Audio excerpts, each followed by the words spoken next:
I have watched all the episodes twice now, and some things have got me thinking. The thing that ended the world in Silo is an artificial intelligence that got loose. It's still out there right now, and it's the reason every single thing inside Silo 18 runs on technology from the 1980s. The founders built 51 underground cities, specifically so 10,000 people could live surrounded by equipment too primitive for that thing to bother with.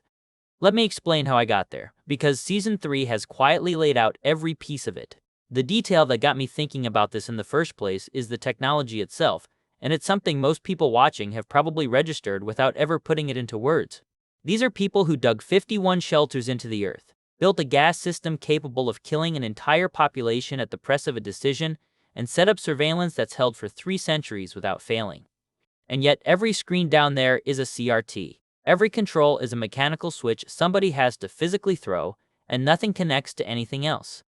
That's a deliberate choice made by people who could clearly build whatever they wanted, which makes it a very different thing from simply running out of resources. The answer to why sits inside the single strangest thing this show has ever put on screen.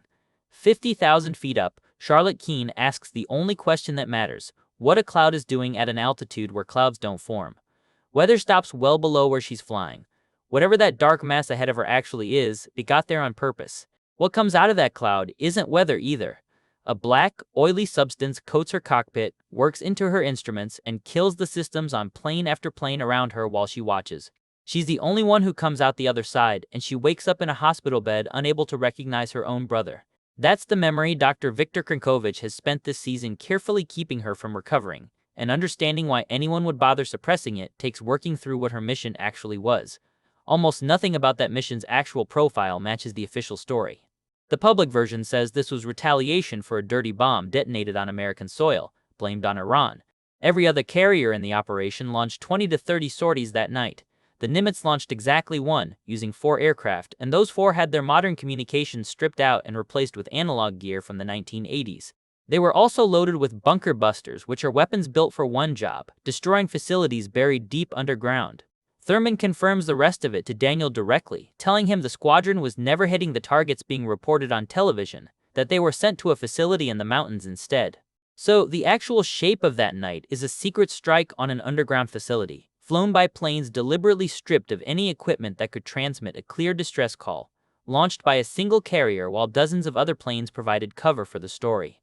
Helen Drew's own suspicion goes further, that the dirty bomb attack itself was staged, a false flag built to justify a war that gave someone the cover they needed to hit that mountain. Which leaves the obvious question of what was actually in that facility, and why getting near it killed everyone who tried. Episode 5 hands over the piece that ties this together, and the show says it almost casually. Daniel tells Helen that his Pentagon contact uncovered evidence an artificial intelligence had escaped its controls. Then, in the same conversation, while explaining that Per Stenson was aboard the Nimitz that night, their rented van takes over its own steering and drives them somewhere neither of them chose. That timing isn't subtle, and it's the strongest single piece of evidence this theory has. Something demonstrated the ability to seize a vehicle remotely, in the past timeline, at the exact moment 2 people got close to understanding what happened on that mission. The same category of capability that coats a cockpit and kills an aircraft's systems from inside now steers a minivan off its intended route. Whether those are literally the same thing is unconfirmed, and one recapper has pushed back reasonably that a rented van could just be compromised through ordinary networked systems rather than anything exotic. But even the cautious version of that reading lands somewhere uncomfortable, since it still means an intelligence capable of reaching into physical machinery decided where Daniel and Helen were going next. Per Stenson sits at the center of all of this in a way that's hard to write off as coincidence. He's a billionaire, described in the show as the world's leading advocate for AI control, and he was aboard the Nimitz on the night of Operation Righteous Vengeance. He's also the public face of the Heidi Stenson Clinic, the same clinic where Charlotte is being held and where her memory of the cloud is being actively suppressed. One man connects the mission that encountered the thing, the cover-up of what the mission found, and the medical facility keeping the only surviving witness from remembering it. Whether he's protecting the world from something or protecting himself from exposure is genuinely open, and the show hasn't tipped its hand yet. Which brings the argument back around to the technology this whole thing opened on, because there's a version of that oddity with an innocent explanation and a version without one.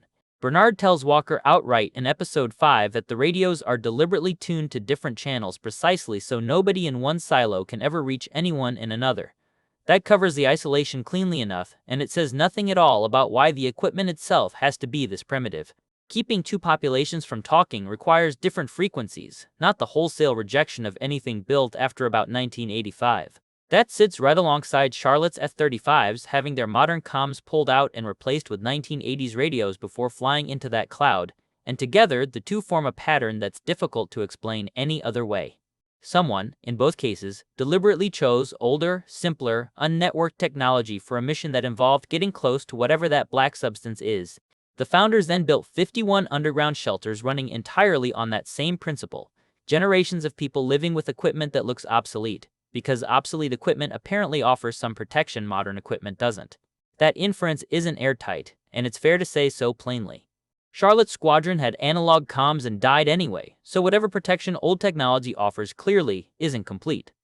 The downgrade might also have been about secrecy rather than defense, since unencrypted 1980s radios also guarantee no clear distress call ever reaches anyone who might record it. Both explanations fit the same evidence. What tips it toward the defensive reading is the silos, since there's no secrecy reason to force 10,000 people to live with CRT monitors for 3 centuries. And there is a very obvious defensive reason if the threat outside specifically attacks anything more advanced than that. The connection to Silo 17 is where the theory reaches furthest, and it deserves the most caution. Solo tells Juliet that after the people of Silo 17 forced the airlock open and walked over the hill, a cloud came and killed them all, and Juliet finds the bodies out in the open when she arrives years later. The word cloud doing double duty across 2 timelines, 300 years apart, is either the show connecting 2 events on purpose or an unfortunate coincidence of vocabulary. Nothing has confirmed which. The toxic surface has always been established as lethal on its own, so Silo 17's dead don't require a black cloud to explain them. But a show this careful about language rarely uses the same specific word for 2 unrelated killers, and the possibility that what's outside those doors is the same thing that came for Charlotte's squadron would reframe the entire nature of the threat the silos were built against. All of which changes what the algorithm probably is. Season 3 has established that it cites 352 years of accumulated data, that 6 separate silos have been fully memory reset on its recommendation, and that Silo 18 was one of them 140 years ago. That's an intelligence running the same intervention repeatedly across centuries and multiple populations, reaching the same conclusion every time. Add an artificial intelligence escaping its controls in the past timeline, plus something taking over a vehicle from a distance, and the voice in the vault becomes much harder to read as a governing computer. The founders simply built to manage silos. It might be the thing they were running from all along, or something built specifically to fight that thing, and the current evidence doesn't cleanly separate those 2 possibilities. The strongest argument against all of this deserves an honest hearing rather than a quick dismissal.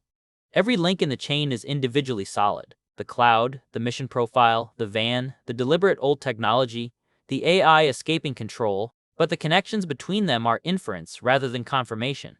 The show has never said the black substance is an AI, never said the thing that took the van is the thing that took the planes, never said the silo's technology is defensive rather than simply isolationist.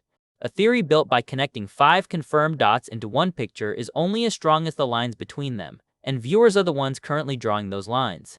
What makes this hold together anyway is that no simpler explanation covers all 5 pieces at once.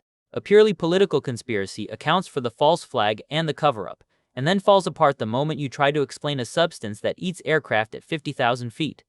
Read it as an environmental disaster instead, and the uninhabitable surface makes sense, while a van steering itself becomes completely inexplicable.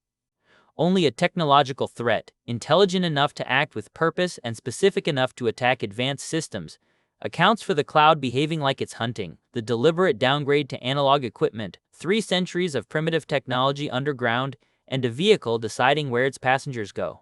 Charlotte survived the only direct encounter anyone has documented, and the response from the people who knew what happened was to lock her memory away rather than debrief her. 6 silos have been reset since, on the recommendation of something that's been watching for 352 years and keeps arriving at the same answer. Whatever came out of that cloud, the people who built this system apparently concluded that no population could be trusted to know about it and keep functioning, and every rule holding Silo 18 together traces back to that single decision.